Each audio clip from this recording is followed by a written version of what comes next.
Good morning and welcome to the SEC Daily here at Southeastern 14. I'm your host, Chris Lee, joined by Gavin Schoenwald. Today, we're going to go over the college football playoff race. As you know, Tuesday nights are the nights when the new poll is announced. So we're going to try to make some predictions ahead of that, go through some scenarios. I cooked up better. There we go.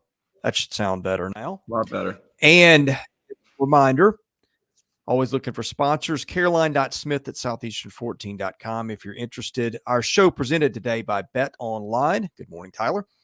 The last of the major pro sports leagues is off and rolling, and college basketball also underway after last night, too, which, by the way, did a show on that on the channel, which will be up shortly. Bet Online remains your top spot for all your live betting action and contests. NFL, college football, UFC, NHL are in full swing. BetOnline is your number one source for wagering news, odds, trends, and predictions. All the hoops betting action along with every sport available at your fingertips with both desktop and mobile access at any time. Head to BetOnline today. Remember to use our promo code BELIEVE for 50% off your welcome bonus on your first deposit. BetOnline, where the game starts. Well, our discussion of college football is going to restart tonight when the committee releases its new playoff rankings. Just to recap last week, here's how the top 13 went, because really that's kind of what mattered, maybe the top 14. Last week they went Ohio State 1, Georgia 2, Michigan 3, Florida State 4, Washington 5, Oregon 6, Texas 7, Alabama 8. Guess what, Gavin? How many of those teams lost? 0. None of them. 0. So we will unpack a minute from now whether anything happened last week to change things. Your number 9 team, Oklahoma, got beat. I would presume they will be moving down the rankings this week because, as we noted last week, the committee very much went 0 losses, 1 loss, and then they got through the 1-loss teams from the big leagues before they went to the 2-loss teams and so on. So Ole Miss was 10 last week. Penn State was 11 last week. Missouri 12. Louisville 13. I think let's start with the bottom end of it. Okay. I think we can pretty safely presume Missouri drops out of that top 13, which will now be probably a top 11. Oklahoma, I would guess, would drop out of that. That would mean Ole Miss would move up to 9, Penn State to 10, and Louisville to 11. Unless you've got a better idea here. That's what I got on my list as well, Chris. Not a lot of change because not a lot of teams lost towards that kind of upper chunk of the playoff. But there is some different stuff. Teams evolve as the season goes on, and so as we get into what I'm going to give is what I think it should be. Obviously, we'll talk about what we're going to predict it happens tonight with the playoff, but this is about opinion and debate and really what it should be if the committee says they value what they truly do. So excited to get into it today, Chris. Yeah, and right now let's start at the top. Ohio State was 1, Georgia was 2. Keep a composite of predictive computers, which I think the NCAA. I'm not going to say they look at them heavily, but I have noticed that there's a decent correlation between what the computers think as the strong teams and what the committee has thought. Yep. And the computers have still got Ohio State as about a 2.5-point favorite over Georgia on a neutral field, for whatever that's worth. Big wins. That was a talking point last week. The committee made that a talking point too. If you compare best wins, I'm just going to line them up, top 5 or 6. Ohio State, their best win, Penn State. Georgia's over Missouri, probably small edge to Ohio State there. Second best win at Notre Dame over Florida on a neutral field. Again, I think Ohio State's kind of got an advantage there. At Wisconsin versus Kentucky at home. Probably at Wisconsin, a better win just by virtue of that being on the road. At Rutgers, at Auburn. I'd say Auburn's a better win at this point, although Rutgers has got a better record. Yeah. And then fifth best win for both teams, Maryland and South Carolina. Both those teams beat those teams on their home fields, meaning Ohio State won at home and Georgia won at home. And from that point on, really really who cares? But in looking at lining up big wins and computer rankings, I think that Ohio State is going to retain the top spot this week, even though it did struggle with Rutgers for the first half of that game. Yeah. So I can see the argument there, although I can't agree with if I believe that Georgia and Ohio State played. I cannot understand why Ohio State would be a 2.5-point favorite. But there's, computers have their reasonings, I'm sure, that are far beyond smarter than I am. So that's why they exist. But now for me, man, I have Ohio State not in the one spot. I have Georgia. And I had Georgia in my one spot last week as well. Just overall, best roster in college football, back-to-back national champions. Won 26 games in a row. It's just really hard for me to take them down the list. And I said on a couple weeks ago on our show, Chris, maybe we were giving Georgia a little much credit for the previous year's teams. I did say that. I also think though that they backed it up, especially with this with it not with Brock Bowers being down. Since in the 2 games with Brock Bowers being hurt, Carson Beck has thrown for 600 yards, 4 touchdowns, and no interceptions. And so my man has basically not missed a beat, but also found a way to get other people involved. So if Brock Bowers finds a way to get back, especially before this playoff stuff starts, you insert him in the offense. It's not even like, Carson Beck's going to be better because, Brock Bowers is back. It's adding another weapon to the arsenal there. He's already playing still well without him. And so I have Georgia in the one spot. And I think, honestly, Chris, I'm going to have them there as long as they keep looking the way they do and until someone beats them off or until. So be clear, this is Gavin's opinion, not what you think. Correct. And that's what I wanted to say. That's what I wanted to say was this is my opinion on what I think it should be from all of college football that I've watched and I've experienced. When that comes out tonight, I do believe Ohio State will be one. I do. It was frustrating for me watching them struggle against a Rutgers team, a team that I saw, in person that Greg Schiano's done, a great job with, and they're a tough team. But, this is Rutgers and you're Ohio State. And I can get in more into Ohio State when I place them where I am in the rankings. But right now I have Georgia at number 1. Yeah, and I don't fault you for that. I don't know that I have an opinion on who the best team in the country is, to be honest with you. As I've said all year, I see these teams fairly even. A lot of my picks this year have just been who's the home team, and that's where I'll go for lack of a better idea. But Now here's what's going to be interesting. This weekend, let's say Georgia beats Ole Miss. Mm-hmm. Ohio State's game is against Michigan State. That is in Columbus. That is not going to move the needle. Just like if you beat them by 60, maybe it does, but just wins as entities doesn't matter how much you win by, how much you don't. Georgia's got a chance to close the resume gap in a big way this week. And I think that I would still say if you give both teams wins this week, I think I would still go Ohio State by about that much, but it gets a lot closer. And again, I'm doing this in the eyes of how the committee might look at it, not in telling you Ohio State's a better team because that's how they do it. No, I think this is healthy too, Chris, because you're providing what we believe we're going to see tonight, right? When the rankings come out, and I'm saying what I believe it should be. So this is good because I think there's some parity that creates debate, and honestly, there's opinions and arguments to be heard on both sides, but that's what makes a great show. So let's keep rolling down the list. Now I think looking 2 weeks ahead, Georgia goes to Tennessee and Ohio State hosts Minnesota. I think at that point, and Minnesota's okay. It's kind of an average college football team. I don't know what a win over an average team does for you. Probably not much when we're talking playoffs, that kind of thing, but they're okay. I mean, computers have got them on par with Mississippi State for whatever that's worth. Actually, Minnesota's about a point better, just for point of reference here, since we're talking to an SEC audience. So if Georgia beat Mississippi State, that sure wouldn't excite anybody around here. No. But here's the point I'm making. A week from now, you give Ohio State wins over Michigan State, give Georgia wins over Ole Miss and Tennessee. I think that's when it flips. I think you have to. I think 2 weeks from now, if that's the discussion we're having just between those two teams, I think at that point, Georgia probably becomes your number 1 team. Yeah. And you know what? I'm really glad you brought that up because for me, my rankings are fluid each week. It's not necessarily like, I'm going to keep Ohio State where they are until someone beats them. Man, if someone's building a better resume and looks better, when you're literally watching them and better resume on paper and all that kind of stuff, they absolutely have. This is all fluid, and it all should be. And I really hope that the committee doesn't, basically place Ohio State in the 1, and because that's what it was at the beginning of their rankings last week when they first came out with them, that they stay there until someone beats them. I really hope that's not the case, but I guess we'll see. Yeah. No, Michigan at 3. God knows what's going to happen. Yeah, with Michigan. that's kind of. I feel like that's all above our pay grades, to be honest with you, of what's going to happen. And the story with and I hope we're not getting out of context here. Are we jumping to that 3 spot already, Chris, or no?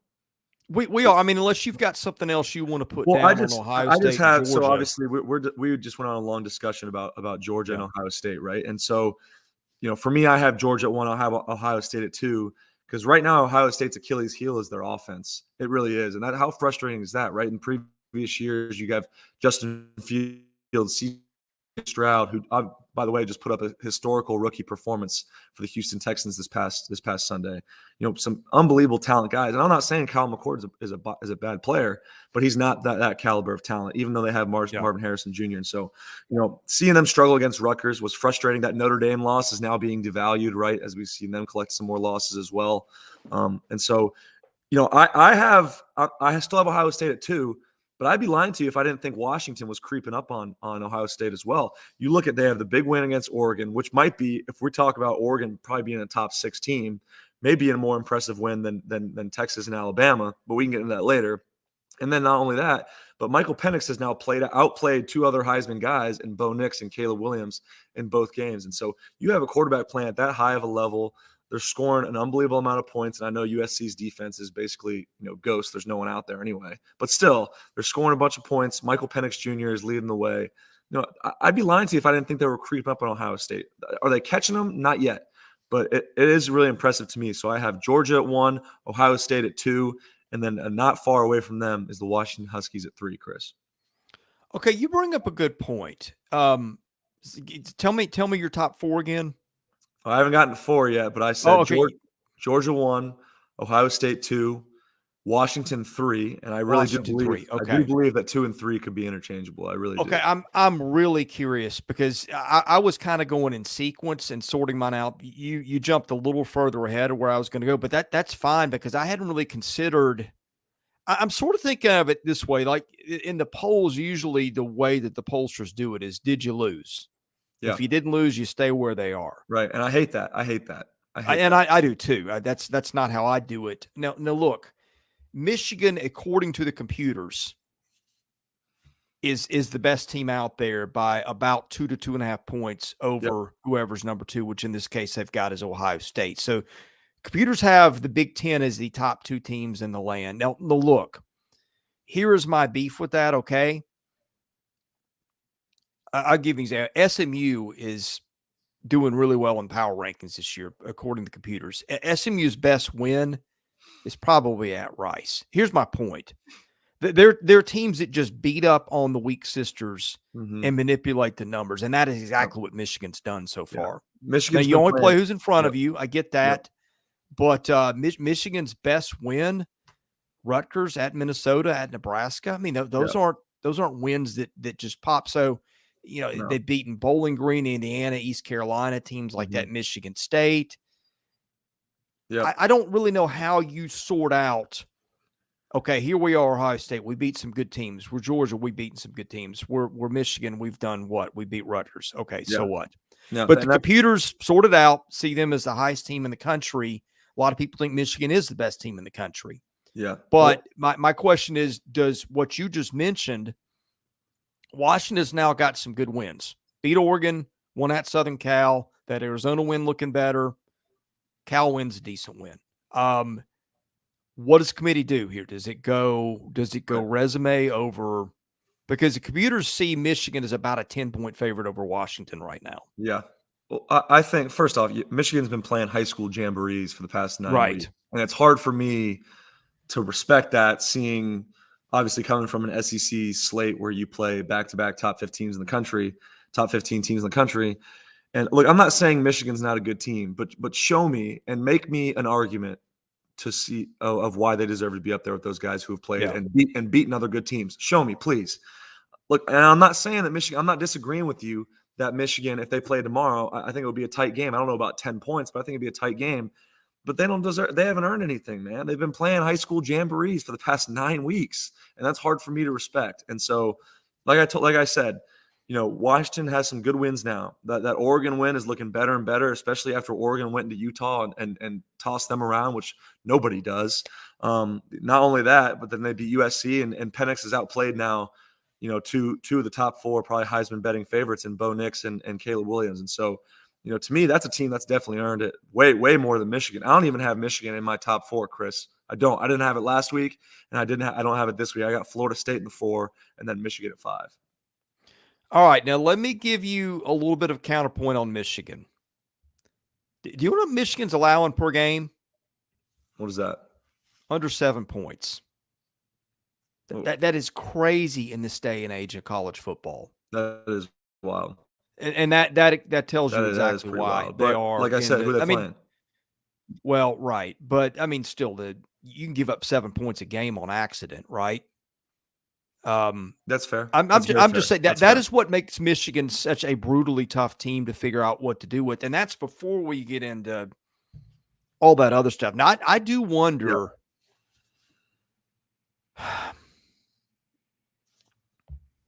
because the question has been hanging out there with Michigan for weeks now. Like, is something going to happen where the Big Ten or the NCAA or the committee or somebody just say, hey, at some point, this thing's gotten too ugly. We're not going to put them in the playoff.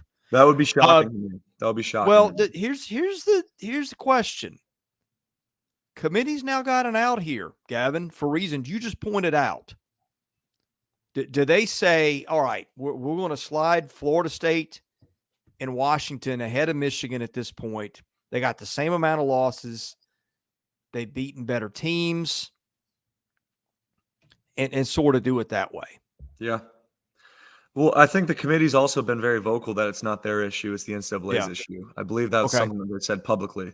And so, you're right. Is it an out? Sure. It's an out, and it's an excuse that deserves an ear to listen. At the same time, and I said this last week, I believe on Tuesday's show when we were preparing for the rankings, the computers love Michigan, and I believe the committee does too, especially if they're, saying that's not our problem. And so it would be very, very surprising if I didn't see Michigan in the top 4, or really if I saw them drop it all. But, we'll find out. They finally play a collegiate football team instead of these high school teams that have been playing in Penn State this upcoming weekend, which will be fun to watch. And, we'll see what that looks like, especially from the defensive side of the ball, although Penn State struggled to score against Ohio State as well, who has an elite defense too. So that one's going to be an interesting one. Finally, we'll be able to have a little bit of a litmus test for the Wolverines. But like I said, I have them outside the top 4 in that 5 spot, just because, like you said, they have the same record as all those teams who are above them and has played the worst schedule by far. So, yeah, the committee says that. I'm just curious in the back of people's heads. If you're sitting there going, do I put Michigan 3? Do I put Washington 3? Do I put Florida State 3? You can't. It's like when somebody says something you can't unhear. Mm-hmm. Yeah, that's the only point I'm making. We'll see how. And look, I don't know how much I would stand in judgment of the committee for doing that, honestly. But this is unfortunately a complicated dynamic that's going to be talked about until this gets settled. And if it doesn't, it's probably going to get talked about even more. For sure. Absolutely. Okay. So you're going Washington at 3. Yep. Florida State at 4. Correct. They missed Keon Coleman, didn't play this past week. Also too, man. Pitt, right? Say it again. They beat Pitt. They did. And honestly, Michigan beat Indiana. So nothing really changed in the calculus of, although Michigan struggled with Indiana, right? Am I correct on that? I think to start, but with the Florida State piece, and I keep going back to this, but man, they looked so good that opening game against LSU, and now LSU's collected a couple losses. They went on the road and beat Clemson in overtime, and obviously Clemson's not is not the same Clemson that we saw, and so those big wins in the first 4 weeks, two ginormous wins, in the first 4 weeks have devalued a little bit as well, both of them, to be honest with you. And so, look, I still think they're unbelievably explosive. I talked over and over again about Johnny Wilson, Keon Coleman, Jaheim Bell. They have an embarrassment of riches of primetime players there. And obviously Mike Norvell and Jordan Travis are in sync as well. And then obviously having a top 3 pick in Gerard Verse on the defensive line helps as well too. So, Florida State I got in the 4 spot. I think their wins have devalued a little bit. I'd like to see them playing a little bit better. But that roster is as explosive and as dangerous really as anybody in the country. Yeah, correction. Michigan beat Purdue, which again, not a real move the needle win, but yeah. Now that's an interesting point because Florida State's best wins now: LSU on a neutral field, Duke, Clemson, all those have fallen out of playoff contention. Yep. Washington's got. I like Washington's wins better. Do you that's why see? I got them 3. Mm-hmm. Do you even see? Yeah, I mean, I think you could see a flip at 4 tonight. Yeah, I think it's very possible. I think it's really I think possible. if they had Michigan 3 Michigan hadn't beaten anybody last week. They didn't beat anybody this week. I don't know why they'd move them down, but I think you could see now with LSU falling to Alabama now going to 3 losses. Duke, the shine is coming off that a little bit. Clemson's lost 4 games. Yep. I bet you will see the committee tonight flip Washington and Florida State, even though the computers have got Florida State about 3.5 points better if they go head to head. I like it. And that's why that's why I even said I think Washington's creeping up on Ohio State, man. They got some really quality wins and right now probably the best player in college football as well. And you're going to leave him out of the top 4. I'm not sure if I agree with that committee, but we'll see. I like the prediction there, Chris, but like I said, we'll see. And that right now it's just looking like the true playoff rankings. Michigan is a thorn in our side, which seems to be an issue for a lot of other teams who want to signal in their plays. So, okay, Oregon, Texas, Alabama was your order 6, 7, 8 last week. Do we think that changes? I don't think it changes, but I do have some things I want to say about it. Oregon, man, if they could have won that game in Washington, they might have the best resume in football right now because that's a win on the road at Washington. Then they go on the road to Utah and smoke Utah, which does not happen often. And they're playing with a Heisman Trophy caliber quarterback in Bo Nix, who's a completely different player than he was at Auburn. Like if they would have won that game, it came down to, Oregon went for it on 4th down in their own territory, basically to run the clock out, didn't get it. And then, Washington found a way to win it there as time ran out. And so that, Oregon is a very, very solid team. I believe is right up there in the same really tier as all the teams in the top 4 and even Michigan, who I have at 5. But as impressive as anybody is Oregon, and obviously I'm as big of a fan as Dan Lanning as everyone. And then Texas and Bama, man, if they play today, I really do believe that Alabama would beat them. I do. But the head-to-head is just really, really, especially being in Bryant-Denny, is going to be tough for Bama to hop Texas. I believe the rest of the year if both teams end up winning out. Texas basically has some leverage on Alabama there and probably will until they lose another game. So yeah, I have Texas and Alabama. Texas at 7, Bama at 8, but I'd probably be lying to you if I didn't think Bama was playing better than Texas right now. You know what Oregon is? What is that? LSU with a much better defense. That's what it is. It's what we thought and what they should have and could have been. Right. Alabama to me is sort of locked in at 8 right now. Yeah. And it's weird because they go and beat an LSU team decisively. Mm-hmm. And look, you don't move up. Like what? Yeah. That seems to defy common sense. They're landlocked right now. They're landlocked. Well, it's all that who you did what against who, and you got a logjam of 1-loss teams. They lost to Texas on their home field. If you can't move Texas out of Oregon, then Alabama's sort of 8 by default. Yep, that's how this works, and that's why the regular season is important. That's why the regular season is important, and it's all about the body of work. And so, like I said, I think Alabama is a better team than number 8 in the country, but they're landlocked right now because of that early loss, and it's a completely different team than that played Texas that week, and obviously a rejuvenated quarterback as well, and Jalen Milroe, who's just grown leaps and bounds this season. But they're landlocked. They're landlocked, behind Texas until Texas, finds a way to lose a game. But if they went out, that could be a real problem for Alabama moving forward. Okay, odds on making the playoff for Alabama. It depends on FPI's Texas. Well, here's the thing, and I'll account for the differences here. ESPN's FPI's got Alabama 41% chance. Bet Online's got it at plus 250, which is 29%. What accounts for the difference there? I think it is the fact that there's a better chance Georgia loses a game between now and the SEC title game than Alabama. Yeah. When I look at it a little bit more, they're considering the sum of all the probabilities. Mm-hmm. And I think that's what it is. The human odds makers are not, I guess, putting as much stock into that. They're seeing the difference between one loss and two losses in the moment. Yeah. There's probably a better way to explain it than that, but that's what I got. It's just going to be really interesting because, is it likely that Georgia wins out? It's likely. Although I think that, to me, honestly, the game on the road in Knoxville is more dangerous than this weekend against Ole Miss at home. But if they beat Ole Miss at home this week, lock up trip to Atlanta, and so maybe that one doesn't mean as much in terms of SEC title race, but for sure, maybe so the playoff race. If Alabama and Georgia meet in the title game and Bama beats them, they're 12-1 SEC champion.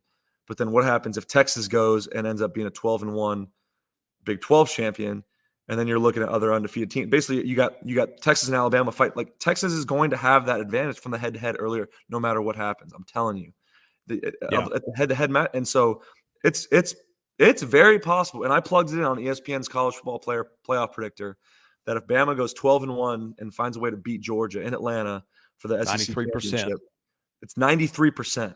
It's 93%. Like, it is very possible that Alabama gets left out at 12-1 with an SEC championship if Texas goes on and does the same thing at 12-1 with the Big 12 title, especially with that head-to-head over Bama on their field. That's going to get sticky, and that could be a really, really. It was obviously a big loss, but that could detriment the entire season for Alabama. Well, here's the other thing. This is a better way of trying to say it. ESPN's source for its odds, it's FPI system, and it doesn't consider anything else. Now, you can go other computers have got Georgia as a better team than Alabama by about 1 to 2 points. FPI's got it reversed, got Alabama by about 1.5 points. So what they're doing is they're saying Alabama's going to win out, and they're going to beat Georgia in the title game. And then here we go. And then while we're at it, let's do Georgia winning out, losing to Alabama. At that point, it's 29%. My goodness. I think you're out. I do. Boy, and again, that just depends on everywhere else, but that's a tough needle Obviously, thread. Have to beat everybody to make it. I mean, and look, that's that at that point, that's including winning in Knoxville and beating Ole Miss in Athens. Yeah, because you look at it and you say, okay, there's going to be one of the two, Ohio State or Michigan, undefeated Big Ten champs. They get in, right? It's going to be one of the two, Washington or Oregon, because if Washington goes undefeated, runs the table 13-0, they get in. Or if Oregon avenges their losses, Pac-12 champ, especially with their resume, and they're already above Texas and Alabama, they probably get in. And so then you're looking at Texas and Bama fighting, probably for one spot. And right now, that edge is going to go to Texas every time because that head-to-head on Bama's field. And that's going to really, really piss Bama fans off, but it's also why we play the games, right? And that's going to be tough, and I would love to see Nick Saban's face if that happens, but we'll see.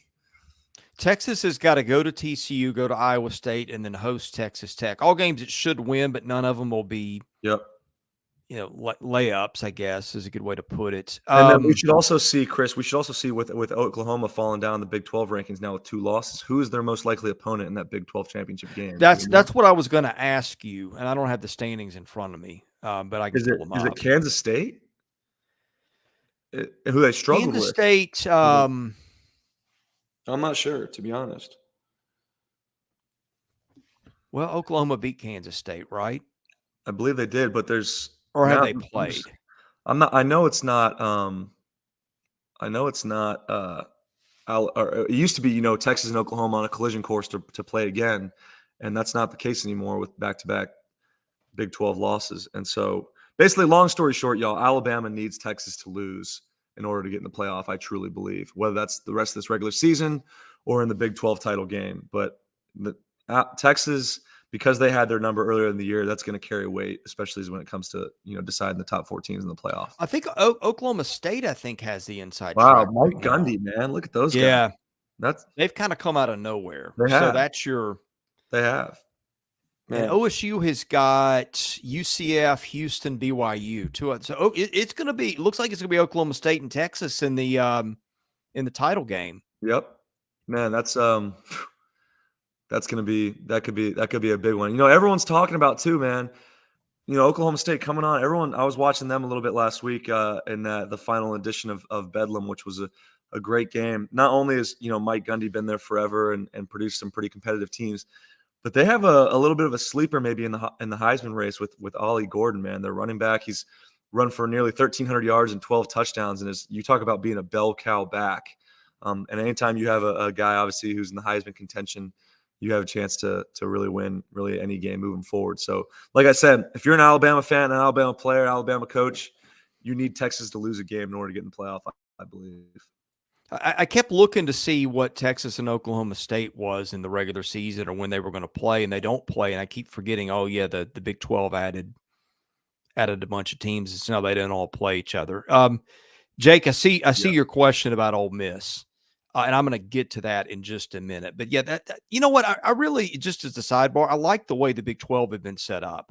Because, like, if you wanted to determine a true conference champion, have everybody play everybody else. Yeah, yeah. I appreciate that about the Big 12. And, of course, that went into the ditch along with everything else. Yeah. The last well, that's few what years. the SEC is doing moving forward, right? When we expand with Texas and Oklahoma, that's what it is. And it's probably good. It's probably good for this conference because look, what I like to see is some of those inter division rivalries for sure. But I mean, we're talking about, like, for example, Georgia and Ole Miss play this weekend for the first time since 2016.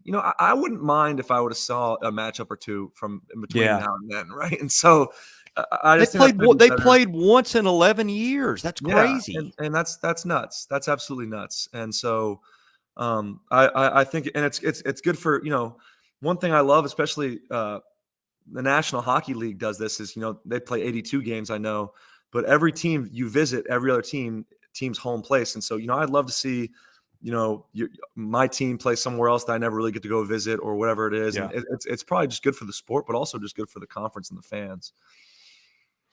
Okay, we're going to dive into Ole Miss here in a second by request, and we were going to do it anyway. First, just a reminder, our podcast sponsored by myperfectfranchise.net. If you're sick of working for someone else, looking for a better life you can live on your terms, the guy who can help you understand the risks and rewards of that is my friend Andy Ludicky of myperfectfranchise.net. He will help you find the perfect franchise based on your goals and your dreams, your skills and your financial requirements, your personalized American dream. He will educate you on the process, work with you every step of the way. No obligation. His services are free. Call him 404-973-9901. Fill out a questionnaire, get started. That is, again, entirely free. Andy's job is to take inventory of who you are, what you want from life, and match you with the franchise that fits that, not to just say, hey, here's my biggest commission, I'm going to put you there. Andy spends a lot of time doing that in good conscience. He can help you. He's helped a ton of people. So check out myperfectfranchise.net today and give my buddy Andy a call. Ole Miss, okay, remaining games for the Rebels. And look, win at Georgia, and then we have a conversation. Yep. You don't, you're done. It's that simple. But let's for the sake of fun, pretend that Ole Miss does that. It will beat ULM the next weekend, and I believe it will win at Mississippi State. I get that's a rivalry game, that sort of thing, but I think the discrepancy between the two teams this year is bigger than it's been in a while. And so if Ole Miss wins in Athens Saturday, here's what is going to happen. Ole Miss is going to win out, and Alabama, if it wins in Lexington this weekend, or it wins at Auburn, just one of the two, Alabama will end up getting to the SEC title game, barring it doesn't lose twice by virtue of that tiebreak over Ole Miss. So now the question is, what happens to Ole Miss if it wins out? Presuming no title game, which the ESPN FBI says there's a 2% chance that Ole Miss makes the title game. So we're going to click no there. Ole Miss has a 4% chance to make the playoff. Yep. I could have sworn that was higher. I don't think so, because they're not. I mean, Alabama's not. I'm sorry, they're not going to go 0-2 in the final 2 weeks of the season, and so they're not going to get into the SEC to the championship. And we just talked about how crowded not only the top 4 but the top 6 is, Chris. Even with a big win over Georgia, which would be the biggest win in Lane Kiffin's career, there's not to me there's not a path, because Alabama and Lane Kiffin stand in your way. And if you don't make even an appearance in the conference championship game, that's going to be really, really tough for them to make that playoff.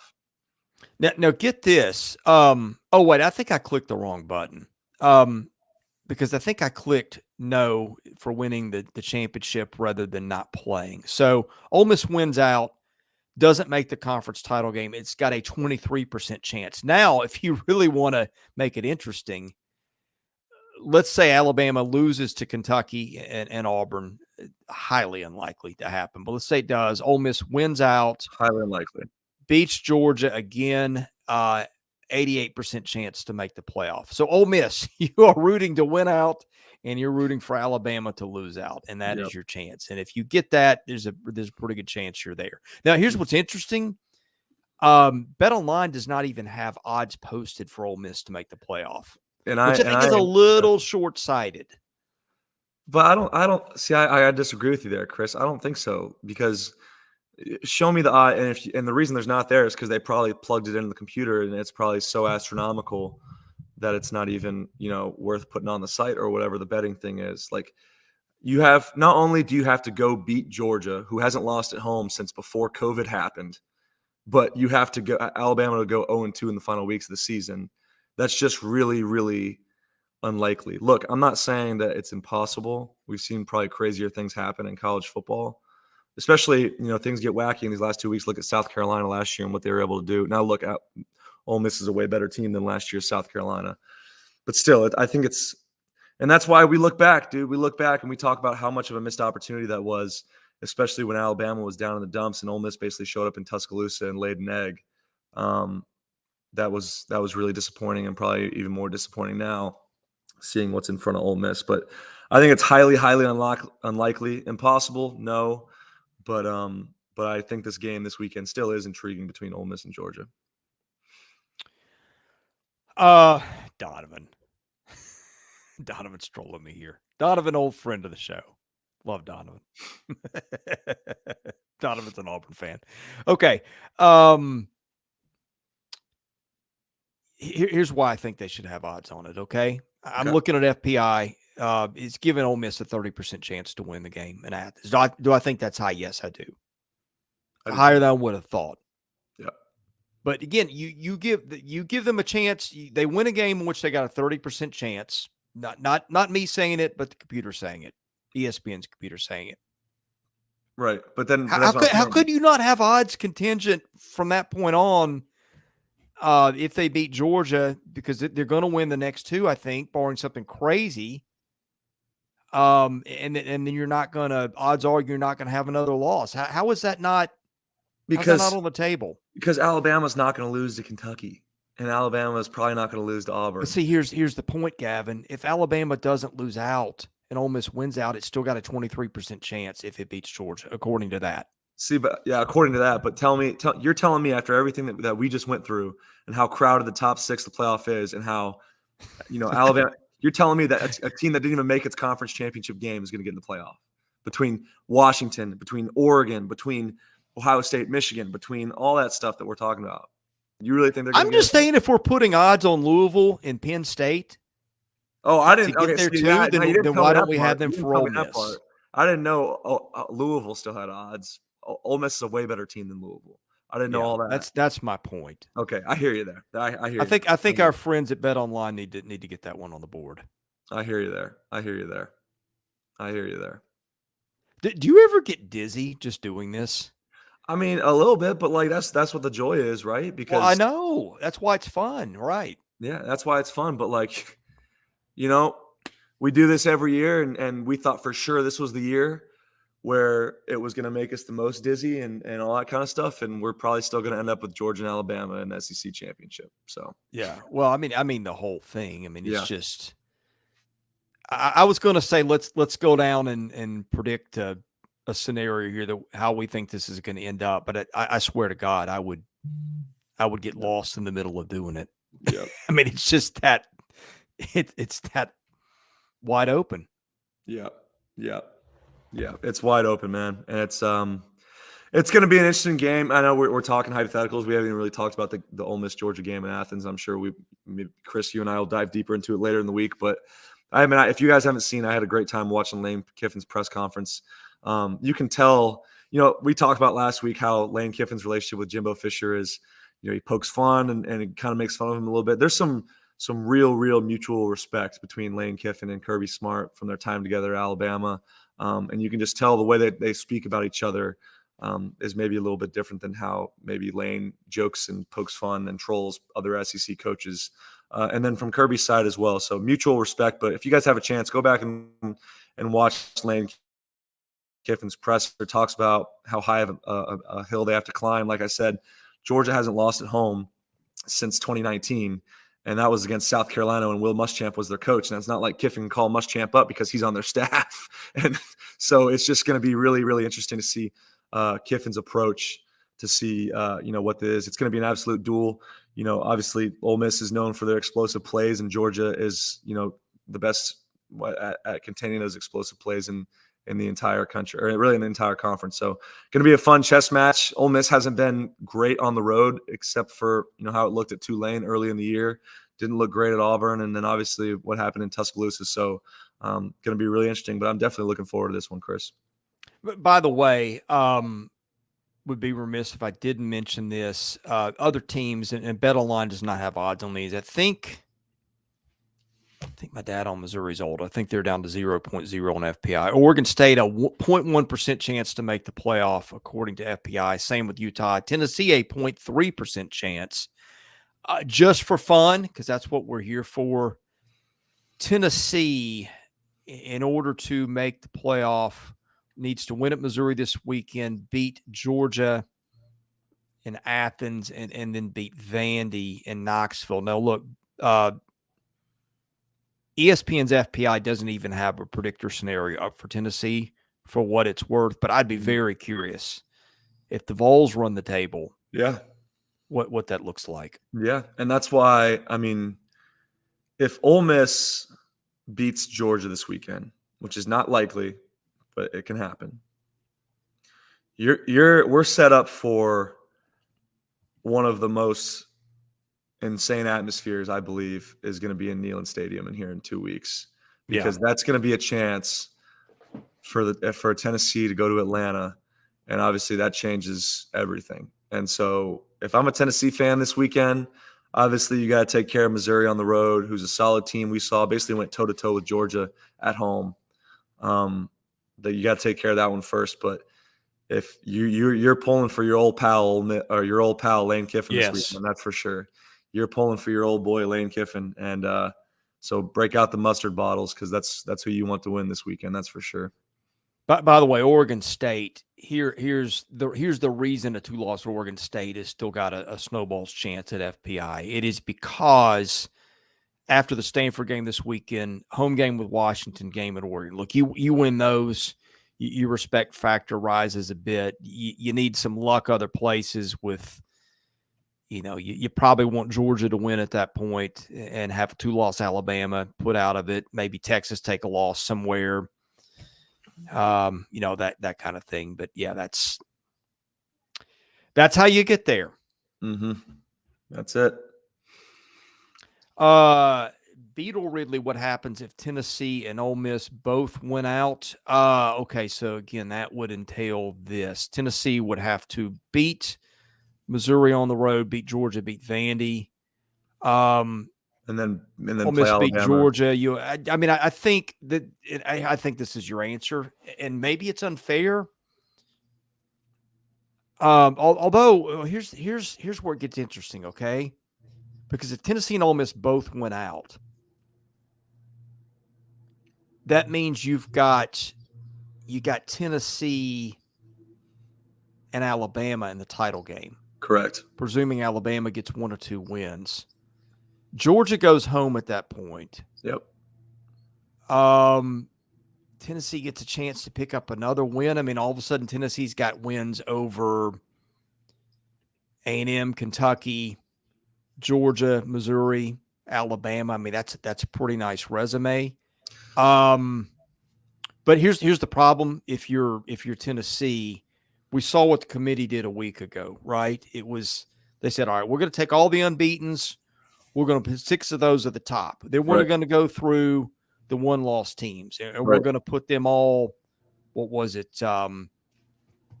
6 through 11. Then we're going to get to the 2-loss teams. That's ULSU. That's Notre Dame. If the committee sticks with that, then Ole Miss is Tennessee's enemy because Tennessee's got those 2 losses, and that would be, if they stay consistent with the way they did it last week, that would be kind of almost a non-starter for Tennessee by virtue of having 2 losses. Yeah, the 2-loss thing hurts. I mean, you can go on, and it's possible for Tennessee to national losses. 2 losses hurts. So, all right, Donovan, you've been a friend of the show for a long time, and so here's what we're going to do. If Auburn wins out, which is, according to Donovan, absolutely going to happen, we start talking about what kind of bowl does 8-4 Auburn get, right? Who knows? Who knows? I have no clue. I'm sorry. That's just not something I thought about today, but I respect you, Donovan. Do you play your way into a Florida Bowl? Maybe so. I want to see. I want to come see us in Nashville. Maybe, I don't know. Speaking of hypothetical bowls, I don't know what it is, or I'd have to do some more research about what Pac-12 and Big 12 bowl there is. But I want to see USC play Oklahoma, and I want to see some. I want to see that game get a little heated. That's what I want to see. I'd love to see that. Can we pray this year that we don't have all these opt-outs for bowls? Yeah. Sadly, I'm not sure that's going to happen just with the way college football is trending. It's definitely, bowl season's a lot different than it was when I was growing up. That's for sure. Bad news for Donovan. According to Caden Rhodes, Auburn is losing to Arkansas by 90 this week. That's a very specific number. It's very specific. Maybe 89, but 90 maybe pushing it there. That seems like a lot. All right. Our podcast also presented by Chomps, my go-to snack. Perfect after a workout, halftime, whatever. 9 flavors, so something for everyone.